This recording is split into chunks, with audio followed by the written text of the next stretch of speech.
ঠিক না?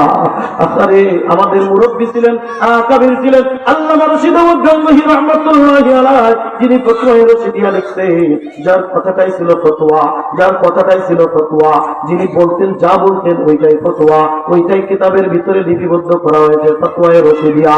এই ফতোয়া রশিদিয়ার ভিতরে যেই ফতোয়াগুলো লিপিবদ্ধ করা হয়েছে, একটা মাসালার যখন সামনে চলে আসে, ওই মাসালা যদি 10টা কিতাবে একরকম ফতোয়া দেয়, আর ফতোয়া রশিদিয়া যেভাবে লেখা থাকে, ওই ফতোয়া রশিদিয়ার ফতোয়াটা মুফতি সাহেবরা ফতোয়া দেয়। জোরে জোরে কোন সুবহানাল্লাহ।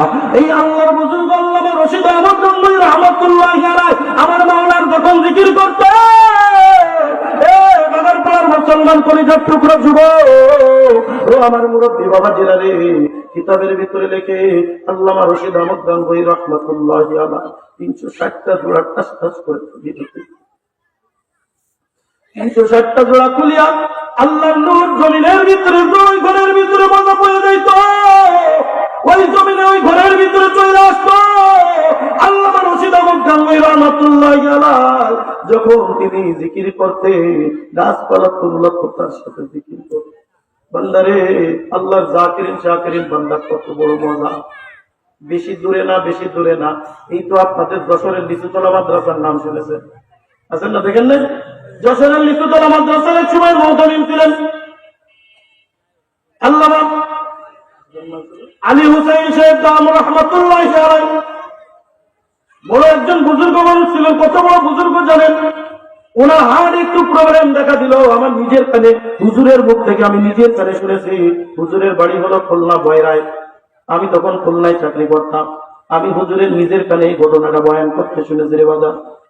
ওনার হার্টের ভিতরে একটা অপারেশনের দরকার ছিল। বাংলাদেশে হার্টের অপারেশন করতো না তখন, ভারতে গিয়েছিল হার্টের অপারেশন করার জন্য। 2 জন হিন্দু ডাক্তার হার্টের অপারেশন করবে। বন্ধুরে ওপেন হার্ট সার্জারি করে যখন বক্ষটা করে ফেলছে, ওই বক্ষের ভিতর থেকে কি জানি একটা আওয়াজ আসতেছে, ওই কলিজার ভিতর থেকে কি জানি একটা আওয়াজ। পুরা মেশিন দিয়া, যন্ত্র দিয়া পরীক্ষা করে দেখে ওই অন্তরের ভিতর থেকে, ওই কলিজার ভিতর থেকে আওয়াজ আসে, আল্লাহ আল্লাহ আল্লাহ। আল্লামা আলী হুসাইন সাহেব রাহমাতুল্লাহ বললেন, যখনই এটা শুনতে আমি জানি না আমি তো বেহুশ। আমার তখন দুনিয়ার কোনো জ্ঞান ছিল না, আমি তখন দুনিয়ার জমিনে বেঁচে ছিলাম না মরেছিলাম আমি নিজেও জানি না। ওই 2 জন আমাকে যখন হুঁশ করানো হলো, ওই 2 ডাক্তার এক দৌড় দিয়া চলে আসছে, ওগো হুজুর আমাকে একটু কালেমা পড়ায়া দেন। আর পড়ায়া দেন লা ইলাহা ইল্লাল্লাহু মুহাম্মাদুর রাসূলুল্লাহ। জোরে বলেন আল্লাহু আকবার।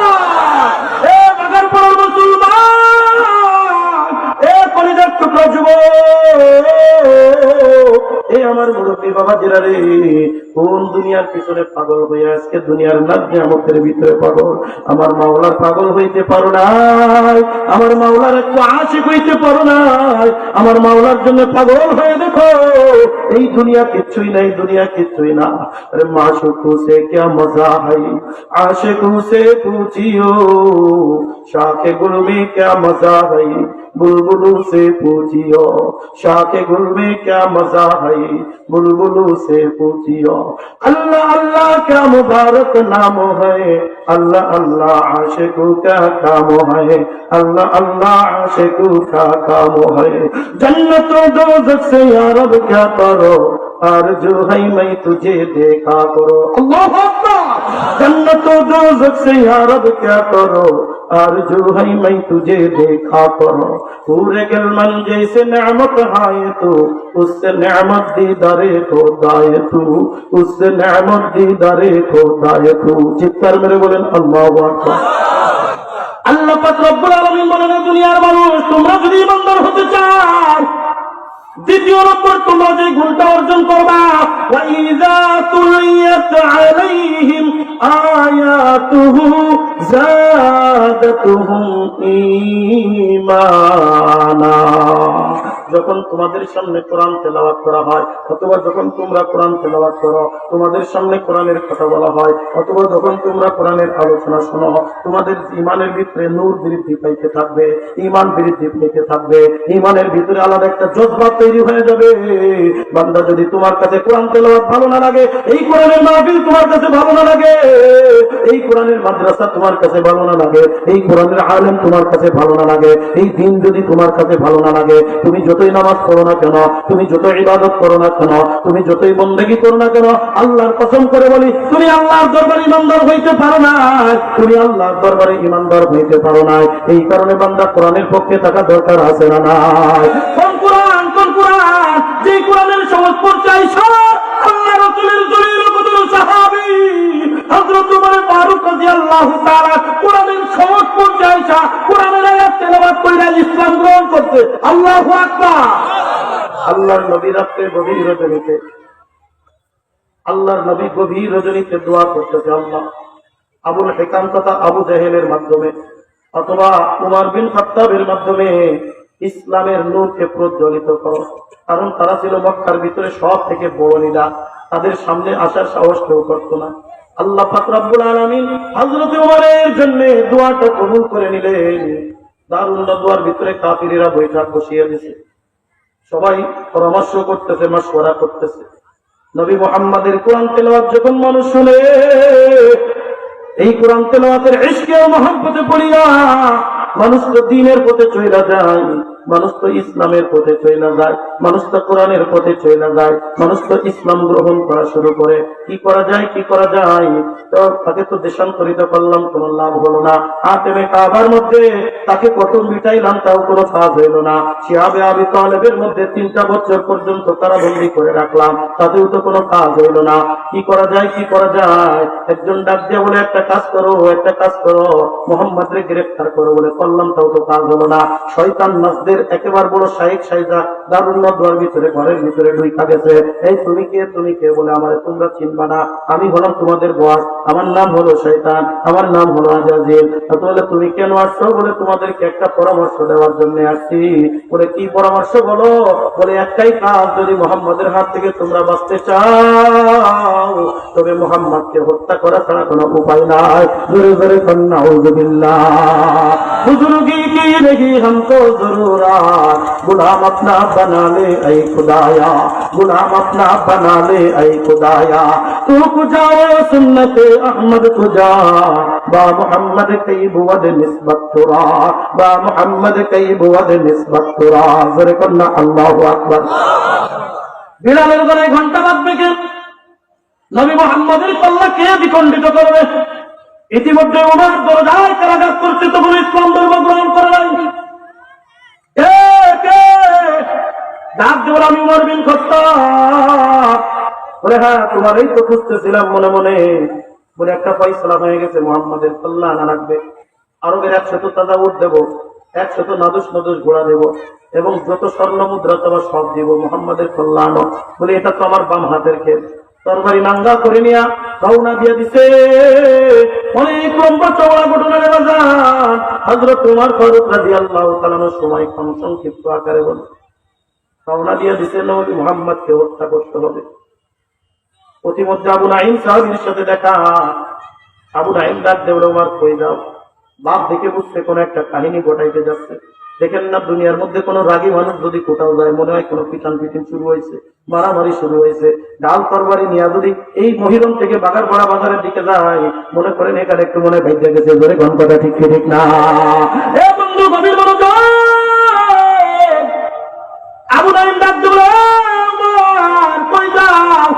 বলে মুহাম্মাদের সাথে একটা ফয়সালা করার জন্য যায়। তখনও তিনি ইসলাম গ্রহণ করছে, কথা ওমর জানে না। ডাক দেওয়াল, ওমর তুমি মুহাম্মাদের ফয়সালা করতে যাও, এদিকে তোমার বোন আর বুকবেগতির খবর মিস হল। কি হয়েছে? বলে তারা তো মুহাম্মাদের হাতে হাত দিয়া কালেমা পড়ে মুসলমান হয়ে গেছে, নিজের পরিবার ঠিক রাখতে পারো না, আর মুহাম্মাদের কল্লা নিতে যাও। রূপ ঘুরে গেছে হযরত ওমরের। ঘুরাইছেন কে? আর জোরে খাওয়া। এ বন্ধু, গভীর মনোযোগ। হযরত ওমর রওনা দিয়ে দিয়েছে বুকবেগতির বাড়ি। আল্লাহ রাসূলের জলিল কদর সাহাবী হযরত আবু যার গিফারি ভগ্নিপতি আর তার বোনকে কোরআন তেলাওয়াত শেখাচ্ছিলেন। কোরআনের যে আয়াতগুলি আল্লাহ পাক রব্বুল আলামিন নাযিল করেছিলেন ওই আয়াতগুলি তেলাওয়াত করে শেখাচ্ছিলেন। ভগ্নিপতির বাড়ির দিকে রওনা দিয়া দরজায় কারাঘাত করছে। খড়মের আওয়াজ পাইয়া বুঝা গেছে বোন আর ভগ্নিপতি আমার ভাই কুমার আসছে। চিন্তায় পড়ে গেছে কি করব, এখন যদি জেনে যায় আমরা ইসলাম গ্রহণ করেছি তাহলে আমাদের তো আর কোনো রক্ষা নাই। দরজা কেউ খোলে না।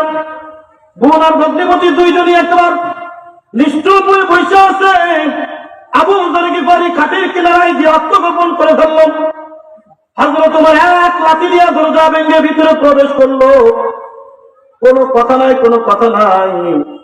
হযরত ওমর ভগ্নিপতির পিঠের উপরে আঘাত শুরু করে দিচ্ছে। ভগ্নিপতি জমিনের দিক করে লুটিয়া পড়ছে। গায়ের থেকে পিনকি দিয়ে রক্ত বাইর হয়। বোন সহ্য করতে পারে নাই স্বামীর করুণ অবস্থা দেখা। ভগ্নিপতির গায়ের উপরে বোন শুয়ে পড়ছে। একটা আঘাত হযরত ওমরের বোনের মাথার উপরে গিয়ে লাগছে। পিনকি দিয়ে রক্ত বাইর হয়ে গেছে। বলেন তো ভাইয়ের ভাই মেরে যায় আবার ফিরে চাই, কথা বলেন ঠিক না? বোনের রক্ত দেখে ভাই সহ্য করতে পারে না। এইবার বোন ডাক দিয়ে বলে ভাই গো, সারা জীবন যা বলছো তোমার উপরে কোনোদিন কোনো কথা বলি না, কিন্তু আমরা এমন একটা কিতাবের মজা পেয়েছি গো, এমন একটা ধর্মের মজা পেয়ে গিয়েছি, এমন একটা মানুষের মজা পেয়ে গিয়েছি, আমাকে মারতে মারতে শহীদ করে দিতে পারো। সুমাইয়া রাদিয়াল্লাহু তাআলা আনহার মতো আমিও শহীদ হয়ে যাব, কিন্তু এই কালেমা ছাড়বো না, এই কোরআন ছাড়বো না, ইসলাম ছাড়বো না, দ্বীন ছাড়বো না। জোরে বলেন কথা ঠিক না? ওমরের ভিতরে এবার একটা খেয়াল জায়গা গেছে যে বোন জীবনে কোনোদিন আমার বিরুদ্ধে কথা বলে নাই, আমার উপরে দ্বিতীয়বার কোনোদিন তাকায় নাই, এখন আমার চোখে চোখ লাগাইয়া কথা বলে, কি কারণে এত পাওয়ার পেয়ে গেল? বলেন তো ইসলামের পাওয়ার আছে না নাই? মুসলমানদের পাওয়ার আছে না নাই?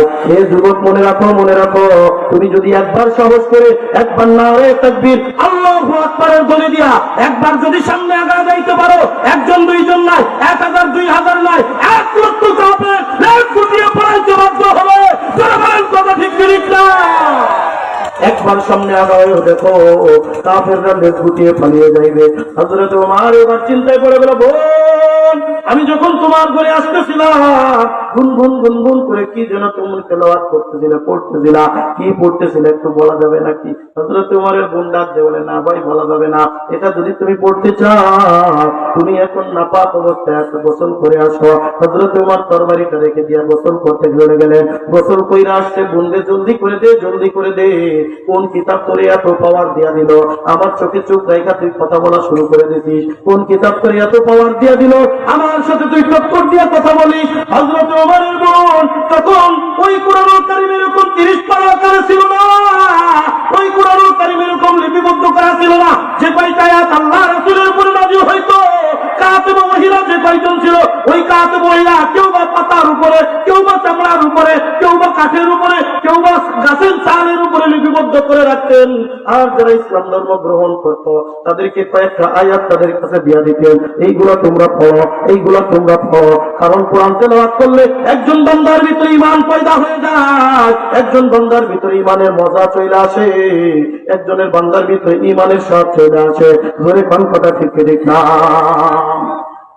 বন্ধুরে আমার, হযরত ওমরের বোনের কাছে যখন সূরাতুল তাহার 14, 15 নম্বর এবং 16 নম্বর আয়াত, এই 3 আয়াত বিশিষ্ট একটা কাঠের টুকরা ছিল হযরত ওমরের বোনের কাছে। গোসল করে আসে, রাখতে বলে, বোন রে জলদি করে দে। হযরত ওমরের বোন যখন হযরত ওমরের হাতে বসে, উমর তো আরবি ভাষাভাষী, কোরআন তো আরবি ভাষায় নাযিল, সহজ ভাষায় কোরআন নাযিল। ওয়ালাকাদ ইয়াসসারনাল কুরআন, এই কোরআনকে মানুষের জন্য সহজ করেছেন কে? আরো জোরে বলেন কে? এই কারণে দেখবে একটা 10 পৃষ্ঠার একটা বই যদি আমি আপনারে দিয়া বলি, এই বইটা তোমাকে 5 মাস সময় দিলাম, 7 মাস সময় দিলাম, এই বইটা তুমি হুবহু মুখস্থ করে দাও, আকার একার রসিকার দীর্ঘিকার বাদ পড়তে পারবে না। বলেন তো পারবে নাকি? কিন্তু দেখেন একটা দুইটা পারা নয়, 30-30টা পারা, 6666 মতন করে আরো অনেক কম বেশি থাকতে পারে। এইরকম কোরআন 114টা সূরা আল্লাহ পাক রব্বুল আলামিন নাযিল করেছে। এ বন্ধু, আমি তো অবাক হয়ে গেলাম। গত কয়েকদিন আগে ফেসবুকে একটা পোস্ট দেখলাম, সম্ভবত হয়তোবা ঢাকার আদাবরের ভিতরে একটা মাদ্রাসা থেকে 5 মাসে পুরা 30 পারা কোরআন 13 বছরের একটা ছোট্ট বাচ্চা মুখস্থ করে ফেলছে। আল্লাহু আকবার, আল্লাহু আকবার। এটাই হলো কোরআনের মহত্ব, এটাই হলো কোরআনের মান শান। হযরত উমরের হাতে যখন 3টা আয়াত বিশিষ্ট আয়াত দিয়ে দেওয়া হলো, হযরত উমর কোরআনের আয়াত তেলাওয়াত শুরু করে দিয়েছে। ইন্নানি আনাল্লাহু লা ইলাহা ইল্লা আনা ফা'বুদনি ওয়া আকিমিস সালাতা লিযিকরি ইন্নাস সাআতা আতিয়াতুন আকাদু উখফিহা লিতুজজা কুল্লু নাফসিন বিমা তাসআ ফালা ইয়াসুদ্দান্নাকা আনহা মান লা ইউমিনু বিহা ওয়াত্তাবা হাওয়াহু ফাতারদা। কুরআনুল কারীমের 314 নম্বর পৃষ্ঠা, সূরাতুত তাহা 20 নম্বর সূরা, কুরআনুল কারীমের 16 নম্বর পারা, সূরাতুত তাহা 14, 15, 16 নম্বর আয়াত। আল্লাহ পাক রব্বুল আলামিন এই আয়াত যখন হযরত ওমর তেলাওয়াত করলেন, বন্ধুরে তেলাওয়াত করতে দেরি হযরত ওমরের চোখের থেকে টপ টপ টপ টপ করে পানি পড়তে দেরি হয় না। পানি পড়তে পড়তে দাড়ি মোবারক ভিজে গেছে। হযরত ওমর তরবারিটা হাতের থেকে চাল মেরে ফেলে দিয়েছে। ডাক দিয়ে বলে, বোন রে, আমি তো বড় অন্যায় করে ফেলেছি, আমি তো বড় জুলুম করে ফেলেছি, আমি তো তোদের উপরে বড় অন্যায় করে ফেলেছি। এ বোন, ভগ্নিপতি উঠ, জলদি করে উঠ, আবার একটু নিয়ে চল নবী মুহাম্মাদের কাছে, আবার নবী মুহাম্মাদের কাছে নিয়ে যা, যার কল্লা নেওয়ার জন্য দারুন নদওয়ার থেকে এই পর্যন্ত এসেছিলাম, তার সামনে আমার কল্লাটাকে মাথাটা নত করে দিতে চাই। জোরে কন্যা আল্লাহু আকবার। মুসলমান গভীর মনোযোগ। এই কোরআনের ভিতরে মাধুর্য দিয়েছেন কে? এই কোরআনের ভিতরে ইজ্জত সম্মান দিয়েছেন কে? এই কারণে আল্লাহ পাক রব্বুল আলামিন ডাকতে বলে, হে দুনিয়ার মানুষ, দুনিয়ার মানুষ, এই কোরআন আমি আল্লাহ নাযিল করেছি, হেফাজতের জিম্মাদার আমি আল্লাহ। এই কোরআনের সাথে যারা থাকবে, এই কোরআনের সাথে যারা মহব্বত করবে, এই কোরআনের সাথে যারা ভালোবাসা রাখবে, আল্লাহ পাক রব্বুল আলামিন ডাকতে বলে, বান্দা আমি আল্লাহ তোরে সম্মানিত করে দিব। কারণ আমার নবী ডাকতে বলেন, এই দুনিয়ার মানুষ শোন শোন, এই দুনিয়ার মধ্যে লক্ষ কোটি মানুষ থাকবে, আল্লাহর কাছে সবাই কিন্তু দামি না। আল্লাহর কাছে দাম কার জানো? খায়রুকুম মান তাআল্লামাল কুরআনা ওয়া আল্লামা। এই বান্দা শোন শোন, এই দুনিয়ার মধ্যে যারা কোরআন শিখে এবং কোরআন শিক্ষা দেয়, আজকে এই মুহিউস সুন্নাহ মাদ্রাসার উদ্যোগে মাহফিল রে বাজার, এই মাদ্রাসায় দেখেন না, মাত্র এই জিনিসের পরে কত সুন্দর ছোট্ট ছোট্ট বাচ্চারা, মাত্র 4-5 বছর বয়স, ভালো করে কথা বলতে পারে না, কত সুন্দর করে সূরা তেলাওয়াত করে শোনালো, কত সুন্দর করে হাদিস পাঠ করে শোনালো, কত সুন্দর করে মাসলা মাসাইল পাঠ করে শোনালো। ধরে কোন কথা ঠিক ঠিক না? এই তোমার প্রত্যেকটা মাদ্রাসায় হাফিজ কোরআনদের মাথায় পাগড়ি প্রদান করা হয়। আমি অধিকাংশ জায়গায় দেখেছি, অধিকাংশ হাফিজ কোরআন 13-14 বছর বয়সের হয়ে থাকে, 14-15 বছর, 8-10 বছরের হয়ে থাকে। এই তো গত কয়েকদিন আগে আমি চাপাই নবাবগঞ্জ গিয়েছিলাম, একেবারে বাংলাদেশের শেষ সীমানায় একটা মাদ্রাসার উদ্যোগে মাহফিল। ওই মাদ্রাসার একটা ছাত্র পাগড়ি নিয়েছে, বয়স মাত্র 7.5 বছর। কয় বছর বলেন তো? আমাদের সময় বর্তমান ছেলেরা 7.5 বছরে কি ভালো রে কথা কইতে পারে? হ্যাঁ, 7.5 বছরে আল্লাহর 30 পারা কোরআন কেমন মুখস্থ জানো? কোরআনের মাঝে থেকে একটা আয়াত বলবেন, একটা আয়াত বলা লাগবে না, আয়াতের আধা অংশ বলবেন, গড় গড় করে কয়ে দেবে কোন পারায় আছে। আমি তো হাফেজ ধরে বাজান, আমি মাঝে মধ্যে আফসোস করি, আল্লাহ যদি হাফেজ বানাই। আমি তো হাফেজ না, এই কারণে আমার কোরআন দেখতে হয়। আমি শুধু একটা আয়াতের অর্ধেক বলবো, দেখবেন হাফিজে কোরআন না ওই আয়াত কত নম্বর পৃষ্ঠায় আছে, কত নম্বর পারায় আছে, কত নম্বর লাইনে আছে, স্পষ্ট করে বলে দিবে। আর আমার যদি একটা জের জবর নুকতা ভুল হয়ে যায়, বন্ধু দেখবেন একজন 12 বছরের সন্তান হাফিজে কোরআন বলবে, হুজুর আপনার ওইটা হয় না, জোরে জোরে কোন কথা ঠিক কি ঠিক না। ও খুঁজাও সুন্নাতে আহমদ খুঁজা, বা মুহাম্মদ কাইব ওয়াদ নিসবাত তুরা বা মুহাম্মদ কাইব ওয়াদ নিসবাত তুরা বা মুহাম্মদ কাইব ওয়াদ নিসবাত তুরা জরকান্না আল্লাহু আকবার। এ বাগানপাড়ার যুবক, কলিজার টুকরা যুবক রে, এ পর্দার অন্তরালের বাবা, এই কারণে আমার নবী রাজ্য বলেন দুনিয়ার মানুষ, এই দুনিয়ার মধ্যে লক্ষ কোটি মানুষ থাকবে, এই দুনিয়ার মধ্যে টাকাওয়ালা থাকবে, এই দুনিয়ার মধ্যে ক্ষমতাওয়ালা থাকবে, এই দুনিয়ার মধ্যে অনেক রাজা বাদশা থাকবে। আল্লাহর কাছে তাদের কোনো দাম নাই, আল্লাহর কাছে তাদের দাম যারা এই দুনিয়ার মধ্যে কোরআন শিখে এবং কোরআন শিক্ষা দেয়, আল্লাহ তাদেরকে কত দামি করেছে জানো? এই কোরআনওয়ালাকে আল্লাহ কত দামি করে দিয়েছে।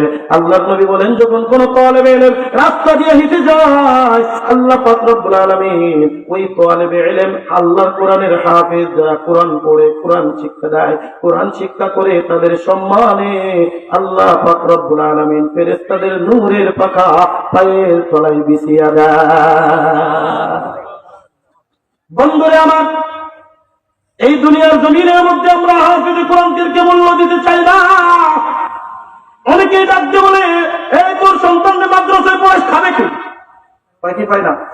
এই কথা কোন কয় কি পায় না? হাফেজ কোরআন বানাচ্ছিস, আলেম বানাচ্ছিস, খাবে কি? আমার নিজের জীবনের একটা ঘটনা আছে।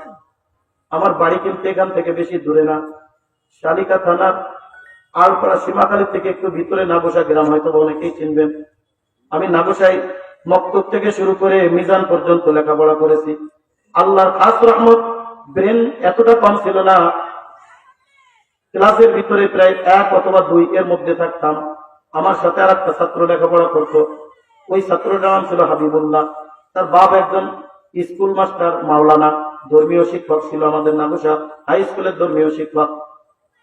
আমি যখন নাগোসার থেকে লেখাপড়া শেষ করে মিজান কমপ্লিট করে আমার আব্বা এই সীমাখালী বদরুল উলুম মাদ্রাসায় ভর্তি করা যায় না হবে মেরে। একদিন দেখি আমার সামনেই ওই মাওলানা সাহেব, যেহেতু সে দুনিয়ার লাইনে মাওলানা, দুনিয়ার লাইনে চাকরি করে থাকে, চিন্তা চেতনা কিন্তু এরকম। দেখি আমার আব্বারে ডাক দিয়ে বলতো, মোল্লা গত বছর এই মাহফিলে আমার আব্বা আসছিল, আল্লাহ তাআলা তাকে গত রমজানের 19 রমজান দুনিয়ার থেকে নিয়ে গেছে, আল্লাহ তাআলা তাকে জান্নাতবাসী করে দেন, বলেন আমিন। আবার আব্বারে আমি সবসময় মাহফিলে নিয়ে যেতাম, বাড়ি থেকে যখন রওনা দিয়ে আসতাম মাহফিলে নিয়ে যেতাম। আব্বারে বলতাম, কেমন লাগে? এর থেকে পৃথিবীতে এর থেকে বড় স্বাদ আর মজা আর কিচ্ছু না। গত বছর কুষ্টিয়ার এক মাহফিলে নিয়ে গেছিলাম, আমারে হাদিয়া দেয় নাই, কারণ আপনার আব্বা আছে, আপনার আব্বার কিয়ামতের ময়দানে আল্লাহ ডাক দিয়ে বলবে, তুই হাফেজে কোরআনের বাবা, দুনিয়াতে হাফেজে কোরআন বানাইছো, তোর সন্তানদের আয় করে আজকে অসম্মানিত করবো না, আমি আল্লাহ নূরের টুপি তোর মাথায় দিয়ে দিব। জয় কোন সুবহানাল্লাহ। ওই মাওলানা ডাক দিয়ে বলেন, ও মোল্লা, তোমার সন্তানের বেরান বলো, আমার সন্তানের সাথে কাটাকাটি করে লেখাপড়া করে আমার ছেলের আলিয়ায় পড়ায় দাখিল পাস করা, ডাক্তার ইঞ্জিনিয়ার বানাবো। আজকে আল্লাহ তারা দুনিয়ার লাইনে কবুল করছে, ওই ছেলেটা কিন্তু আজকে একজন জজ, দুনিয়ার লাইনে তারা কবুল করেছে। কিন্তু গত কয়েকদিন আগে বাড়ি আসছিল, দেখি সপ্পান সপ্পা দাড়ি নাই। বললাম, হাবিবুল্লাহ, তুই না একজন ছাত্র ছিল, আজকে তুই দাড়ি কাইতে আসছো, বলে সেখানে যদি দাড়ি রেখা যায় তাহলে আমার কাছে তেমন একটা ক্লাইন্ট আসবে না। নাউজুবিল্লাহ। আমার আব্বারে ডাক দেবে, বললাম, তোর সন্তানদের একটু আলিয়া পাঠিয়ে বড় ডাক্তার হতে পারবে, ইঞ্জিনিয়ার হতে পারবে। আমার বাবা স্পষ্ট করে রাখতে বলেছিল, মাওলানা সাহেব, মাওলানা সাহেব, আমার দুনিয়ার কোনো কিছু দরকার না, দরকার হলো আখিরাতে যদি কোনো কিছু পাই। আমি বাইরের কারোর ইতিহাস ধরে বলছি না। আজকে যখন আমি আপনাদের এই মাহফিলের উদ্দেশ্যে বাড়ি থেকে রওনা দিয়ে আসি, আমি গাড়িটা থামায়া আমার বাবার কবরের পাশে, আমার ভাইয়ের কবরের পাশে দাঁড়ায় ডাক দিয়ে বলছি, রব্বির হামহুমা কামা রাব্বায়ানি সগীরা। গত বছর যে মাহফিলে তুমি আমার সাথে ছিল, আজকে সেই মাহফিলে যাই, আজকে আল্লাহ কবরের ভিতরে রেখে আসছে। আল্লাহর নবী রাখতে বলেন, যখন কোন সন্তান হাত তুলে মায়ের জন্য দোয়া করে, বাবার জন্য দোয়া করে, আল্লাহু আকবার, মান যারা কবর ওয়ালিদাইহি বিকুল্লি জুমাতিন গুফিরা লাহু মা তাকাদ্দামা মিন যামবিহি ওয়া কুতিবা লাহু বারাআ আল্লাহর নবী বলেন, যখন কোন সন্তান তার মা বাবার কবর জিয়ারত করে ডাক দিয়ে কয় রব্বির মা কামা রব্বায়ানি সগীরা, যখন পড়ে আলহামদুলিল্লাহি রাব্বিল আলামিন, যখন পড়ে কুল হুয়াল্লাহু আহাদ, আল্লাহর নবী বলেন ওই সন্তান মায়ের জন্য দোয়া করতে দেরি, মায়ের কবর জিয়ারত করতে দেরি, বাবার কবর জিয়ারত করতে দেরি, আল্লাহর নবী বলেন আল্লাহ পাক রব্বুল আলামিন ওই মা দুনিয়ায় থাকতে যত গুনাহ করেছে, ওই বাবা দুনিয়ায় থাকতে যত গুনাহ করেছে, আল্লাহ পাক রব্বুল আলামিন মাফ করতে এক মিনিটও দেরি করবে না। জোরে জোরে সুবহানাল্লাহ। এই কারণে বন্ধু, একজন সন্তানকে হাফেজে কোরআন বানাও, একজন সন্তানকে আলেম বানাও, একজন সন্তানকে দিনদার বানাও। দেখবা 5 ওয়াক্ত নামাজ পড়ে আমার জন্য দোয়া করবে, 5 ওয়াক্ত নামাজ পড়ে বলবে রব্বির হামহুমা কামা রব্বায়ানি সগীরা। আল্লাহর কসম করে বলে দুনিয়ায় কিছু অর্জন করে যাইতে পারো না, ওই অনন্ত অসীম কাল আখিরাতে আল্লাহ তোমার জান্নাত না দিয়া পারবে না। আমার আব্বা যখন ডাকতে বলেছিল মাওলানা সাহেব যাই বলেন না কেন আমার সন্তানকে আলেম বানাবো, আমার মনের আশা আমার সন্তান যেন মুক্তি হয়, আমার মনের আশা আমার সন্তান যেন একজন আলেম হয়। আমি মনে করি আমার বাবার দোয়ার বদৌলতে, আমার মায়ের দোয়ার বদৌলতে আমার ভিতরে নাই কোনো যোগ্যতা, আমার ভিতরে কোনো অভিজ্ঞতাও নাই, আমার ভিতরে কোনো এলেম নাই, কালাম নাই।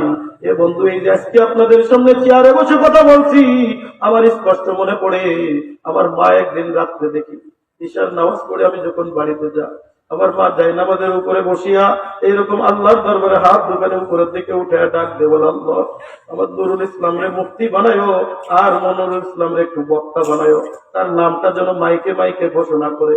আমার স্পষ্ট মনে আছে যেদিন সর্বপ্রথম আমার এলাকার মাহফিলে আমার দাওয়াত দিল, নাম যখন যাই ডাক দে বললাম, মা আল্লাহ তোমার দোয়া কবুল করেছে, আজকে তোমার এই ছোট্ট নুরানি, আজকে তোমার এই ছোট্ট নুরুল ইসলাম শুধু বাংলাদেশ না, আল্লাহর রহমতে বাংলাদেশের 64 জেলার এমন কোন জেলা নাই যে জেলায় আল্লাহ আমার পেটে দানা পানি দেয় নাই। শুধু বাংলাদেশ না, আল্লাহর রহমতে ভারতের ওই কলকাতা, আসাম, ত্রিপুরা 3টা রাজ্যের ভিতরে প্রত্যেক বছরে 10-15টা প্রোগ্রাম আল্লাহ তাআলা দান করে। এটা আমি মনে করি একমাত্র আমার মা বাবার দোয়ার বদৌলতে আল্লাহ পাক রব্বুল আলামিন দান করে সম্মানিত করেন কে? আরো জোরে বলে। এখন আমার মনে হয় ওই মাওলানা ঠিকই বলছিল, রাজ্য বলেছিল মোল্লা হুজুর বলতো খাবে। এই যে মাহফিলে দেয় যখন খাইতে বসি, তখন আসলে ওই মাওলানার কথা আমার বারবার মনে পড়ে, খাবো আসলেই খাবো কি, কোনটা তুই কোনটা খাবো, কোনটা তুই কোনটা খাবো। এই তো গত কয়েকদিন আগে আমি দিনাজপুর প্রোগ্রাম করে আসলাম, 11 প্রকার মাছ, কয়েক প্রকার, মোট 96 প্রকার তরকারির আইটেম। সুবহানাল্লাহ বলেন না? কয় প্রকার? তখন আমি বললাম যে মিয়া করছেন নাকি? হুজুর মহব্বত করে গতকাল থেকে শুরু করে ভর্তাই করেছে 16 প্রকারের ভর্তা খান, কয় প্রকার ভর্তা তার আমি প্রত্যেকটা খাইতেও পারি নাই। হুজুর মহিলারা গতকাল রাত্রের থেকে অনেক মেহনত করে আপনার জন্য খালি বানাচ্ছে, যে হুজুর আসবে ঢাকার থেকে, হুজুরের জন্য বানাচ্ছে 96 প্রকার তরকারি আমি নিজে গুলিছি। এই তো গত কয়েকদিন আগে খাবে কথা খাই না। এ বন্ধু খেয়াল করে দেখেছেন কিনা জানি না, আপনার এই অঞ্চলের ভিতরে একটু খেয়াল করে দেখবেন কত মাস্টার ছেলেরা বেকার ঘুরে বেড়ায়, কথা কয় না, কিন্তু আজ পর্যন্ত দেখাইতে পারবেন মাত্র 3 বছর নুরানি পড়ে, নুরানি ট্রেনিং দিয়ে ছাত্ররা কোরআনের কোরআন শিখেছে। আল্লাহ পাক রব্বুল আলামিন তারেও না কয় রাখে না, তারেও নুরানির খেদমত দিয়া ইজ্জতের সাথে দুনিয়ার জমিনে খাওয়ায়। জোরে জোরে কোন কথা ঠিক কি ঠিক না? একদিন আমার ডাক দিয়ে হুজুর বড় বড় ওয়াজ করতে ভালোই লাগে, কারণ তো বাড়ি কিনে খাওয়া লাগে না, পরের বাড়ি খান। আমি বললাম এটাও যোগ্য, আপনি বাড়ি বড় বড় পুষতেছেন, নিয়ত করতেছেন মহিরুন মাদ্রাসার মোহতামিম সাহেব, মাসুম বিল্লাহ সাহেব, ওনারে খাওয়াবো, পুষতেছেন আপনি রিজিকটা মাসুম সাহেব, কি বল কথা ঠিক কিনা? আল্লাহ আপনার বাড়ি আমার রিজিক পুষায়, বলেন তো আমারে খাওয়াচ্ছেন না কোরআনের বরকত খাওয়াচ্ছেন? আমি নুরানির কথা কি আপনারা এতক্ষণ ধরে শুনতেন যদি আমি কোরআনের কথা না বলতাম? হ্যাঁ, মানুষ যখন কোন নেতা দেখবেন না, কোন মাহফিলে দেখি নেতারা যখন স্টেজে দাঁড়ায় 2 মিনিট কথা বলে মানুষ উঠে এসে চলে যায়, দূর বাদ দেয়। অথচ একজন বক্তার আলোচনা, কোরআন হাদিসের আলোচনা সারা রাত যদি বলি যে কতক্ষণ চলবে, সারা রাত চলবে। এই তো গত শুক্রবার, গত বৃহস্পতিবারের দিন আপনার ময়মনসিংহ আপনার মুক্তাগাছা থানায় মাহফিলে গেলাম, আমার বয়ানে বসাইতে হলো রাত 12:30। রাত 2টা পর্যন্ত বয়ান করতে, বয়ান করার পরে কয় হুজুর আর আধা ঘন্টা করলে হইতো না, তাহলে মনে করে আমার মেরে রাত 2টা বেজে গেছে, এরপরে ওঠে না। বলেন এটা আমার আকর্ষণ না কোরআনের আকর্ষণ? জোরে বলেন, এই আকর্ষণ দিয়েছেন কে? আর একটু জোরে বলেন কে? বন্ধুরে আমার, এই কারণে কোরআনের সাথে আমাদের থাকা দরকার আছে না নাই? এই কারণে আল্লাহর নবী রাজ্যে বলেন, এ আমার উম্মতেরা রে, কুনু আলিমান আও মুতাআল্লিমান আও নাসিরান আও মুহিব্বান ওয়ালা তাকুন খামিসান ফাতাহলিক। এ দুনিয়ার মানুষ শুনে রাখো, শুনে রাখো, তোমরা 4 শ্রেণীর যে কোন একটা শ্রেণীর ভিতরে আসো। যদি 5ম শ্রেণীর ভিতরে যেও না, 5 নম্বরে যেও না। 5 নম্বরে যদি যাও, আল্লাহর নবী বলেন তুমি ধ্বংস হয়ে যাবা। 1 নম্বরে হয় তোমরা আলেম হও। বান্দা বলবেন হুজুর আমার বয়স তো 40 হয়ে গেছে, আমার বয়স তো 50 হয়ে গেছে, এখন তো এই মহিউদ্দিন মাদ্রাসায় ভর্তি হয়ে আমি অন্তন্ত্রিক ভাবে আমি লেখাপড়া করতে পারবো না, আমি তো এখন হাফেজ হইতে পারবো না, আমি তো একজন আলেম হইতে পারবো না, হুজুর আমার জন্য কি করণীয় আছে? আল্লাহর নবী বলেন বলে আলেমান আও মুতাআল্লিমান, হয়তোবা ছাত্র হয়ে যাও। হে বন্ধু, রাত্রে 1 ঘন্টা হুজুরের কাছে এসে পড়েন, 1 ঘন্টা হুজুরের কাছে এসে পড়েন। অথবা আপনার নাতি আছে, আপনার নাতনি আছে, আপনার সন্তান আছে, আপনার পড়াপড়শি আছে, একজনে 2টা আনেন, হুজুর মাসুম বিল্লাহ সাহেব হুজুর আমার ছেলে মেয়ে নাই, ছেলে মেয়ে তো বড় হয়ে গেছে, আমার নাতি নাতনিও নাই, তারা তো মাদ্রাসায় দিতে পারতেছে না। কিন্তু এই যে দেখেন এই পাশের বাড়ি একটা গরিব ছেলে, এ টাকার অভাবে লেখাপড়া করতে পারতেছে না, এই সন্তানটারে আপনি মাদ্রাসায় ভর্তি করেন, এর যত খরচ লাগে এই খরচ আমি দিয়ে দেব। আল্লাহর নবী বলেন ওই সন্তান মাদ্রাসায় এসে যতটা হরফ তেলাওয়াত করবে, ওই তেলাওয়াতে যতটা নেকি হবে, আল্লাহ পাক রব্বুল আলামিন সমপরিমাণ নেকি আমার আপনার আমলনামায় দান করে দিবে। আল্লাহর নবী বলেন মানুষ যখন দুনিয়া থেকে বিদায় নিয়ে যায়, তার সমস্ত আমলের দরজা বন্ধ হয়ে যায়, ইল্লা বিসালাসাতিন, কিন্তু 3টা আমল কিয়ামত পর্যন্ত জারি থাকে। ইল্লা বিসাদাকাতিন জারিয়া আও ইলমুন ইউনতাফা বিহি আও ওয়ালাদান সালিহা। 1 নম্বরে হলো ওই সদকা, যেই সদকা আপনি মাদ্রাসা মসজিদের জন্য করে গিয়েছে, ওই সদকা, ওই দান, যেই দান আপনি একেবারে দুনিয়ার জমিনের ভিতরে করেছেন, যেটা আপনি মারা যাওয়ার পরেও কায়েম থেকে যাবে। ওই দান যতদিন পর্যন্ত থাকবে, সেখান থেকে যত ছাত্র আলেম হবে, সেখান থেকে যত তলবে আলেম বাইর হবে, তাদের একটা পড়ার সওয়াবের অংশ আমার আপনার আমলনামায় কিয়ামত পর্যন্ত আমার আপনার আমলনামায় জারি থেকে যাবে। আল্লাহর নবী রাখতে বলেন, হে দুনিয়ার মানুষ, আও ইলমুন ইউনতাফা বিহি, এমন ইলম নিজে শিক্ষা করো অথবা শিক্ষা করানোর ব্যবস্থা করে দাও, যে ইলম তোমার কিয়ামত পর্যন্ত জারি থাকবে। এই যে আমি তো একজন আলেম হয়েছি, কথা বলে ঠিক কি ঠিক না? আমি এই যে আলেম হয়েছি, আমার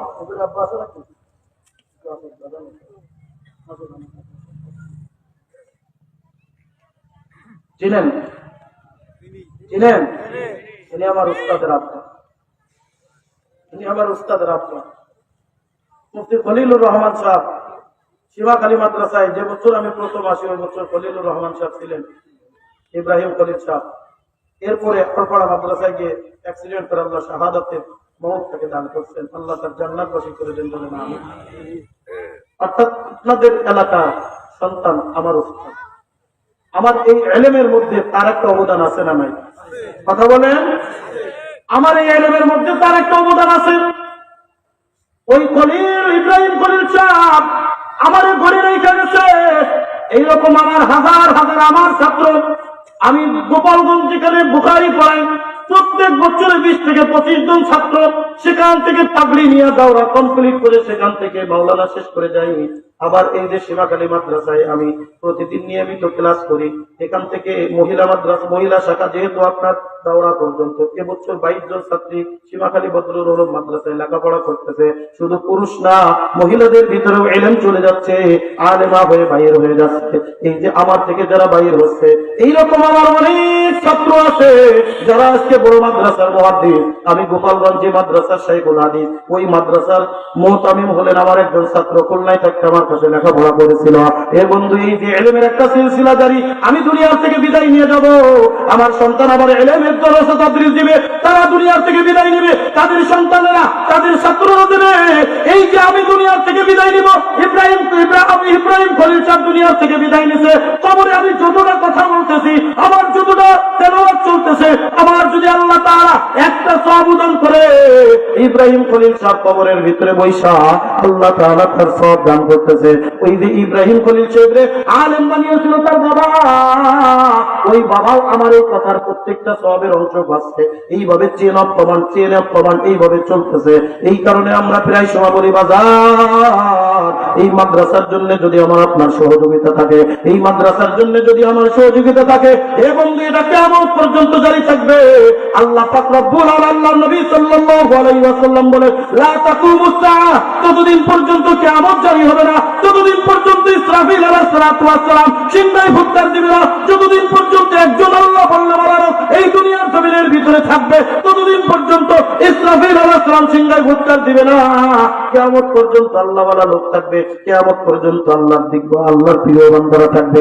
বান্দা ওই কিয়ামত পর্যন্ত দেখবেন একটা চেন অফ কমান্ডের ভিতরে দেখবেন এই অঞ্চলের ভিতরে যতটা ছাত্র আছে, কেউ না কেউ আমার ছাত্র অথবা আমার ছাত্রের ছাত্র অথবা আমার উস্তাদের ছাত্র, এইরকম ভাবে একটা চলে যায়। এই জন্য বাজার আল্লাহর নবী সাল্লাল্লাহু আলাইহি ওয়াসাল্লাম বলেন, তোমরা ছাত্র হইতে পারো নাই, কিন্তু ছাত্র নিয়ে মাদ্রাসায় দিয়ে দাও, অথবা যেই ছাত্র মাদ্রাসায় আছে এই তাকুনু মুআল্লিমান, অথবা তোমরা সেই মাদ্রাসার প্রতি সাহায্যকারী নাসিরা, সাহায্যকারী হয়ে যাও। এই মাদ্রাসার যে জরুরত আছে হাজাত গুলো পূরণ করে দাও। বান্দা তুমি যদি পূরণ করে দিতে পারো, ওই কিয়ামতের ময়দানে আমার আল্লাহ পাক রব্বুল আলামিন দান করিয়ে দিলে, বান্দা তুমি তো আলেম হইতে পারো নাই, তুমি হাফেজ হইতে পারো নাই, তুমি আমার আলেম হইতে পারো নাই, কিন্তু ইলমি মারকাজের তুমি সহযোগী ছিলা। তোমার মাধ্যমে মাদ্রাসার উন্নতি হয়েছিল, মাদ্রাসার বিল্ডিং হয়েছিল, মাদ্রাসার কাজ হয়েছিল। এই মাদ্রাসার জন্য তোমার একটা অবদান ছিল, এই মাদ্রাসার জন্য তোমার একটা চাহাত ছিল, এই মাদ্রাসার জন্য তোমার একটা অর্থ ছিল। এবং এই মাদ্রাসার থেকে যত আলেম হয়েছে, এই আলেমের একটা বরকত আমি আল্লাহ তোমার ভিতরে দিয়ে দিলাম। আল্লাহর নবী সাল্লাল্লাহু আলাইহি ওয়াসাল্লাম বলেন, একজন আলেম কিয়ামতের ময়দানে, একজন হাফেজ কিয়ামতের ময়দানে, একজন দিনদার ব্যক্তি, একজন কোরআন পড়নেওয়ালা ব্যক্তি কিয়ামতের ময়দানে আল্লাহ পাক রব্বুল আলামিনের কাছে সুপারিশের পাওয়ার চাইলে আল্লাহ পাক রব্বুল আলামিন একজন, দুইজন না 10 জন ব্যক্তিরে সুপারিশের অনুমতি দিয়ে দিবে। ওই বান্দা কিয়ামতের ময়দানে সুপারিশ করে আল্লাহ তাদেরকে জান্নাত দান করে দিবে। এ বাগারপাড়ার মুসলমান, এই কারণে আমি আপনাদের কাছে একটা আবদার করে রাখি যাই, এই কারণে আমি আপনাদের কাছে একটা পরীক্ষা নিতে চাই। বলেন তো এই মাদ্রাসার দরকার আছে না নাই? সবাই এই মাদ্রাসার দরকার আছে না নাই? এই মাদ্রাসা আসার দরকার আছে না নাই? এই মাদ্রাসা সহযোগী করার দরকার আছে না নাই? এই মাদ্রাসা সহযোগী হওয়ার দরকার আছে না নাই? দিকে কে চাই মাদ্রাসা থাকুক? হাত দুইখানে উপরের দিকে উঠা, নারে তাকবীর, নারে তাকবীর। এই মাদ্রাসার হুজুর বললেন, এই যে দেখেন একটু পিছনের দিক তাকায় দেখেন, পিছনের দিক তাকায় দেখেন, বন্ধ করবেন, পিছনের দিকে তাকায় দেখেন মাদ্রাসার ঘর আছে, বারান্দা নাই। বেলায় আপনারা খেয়াল করেছেন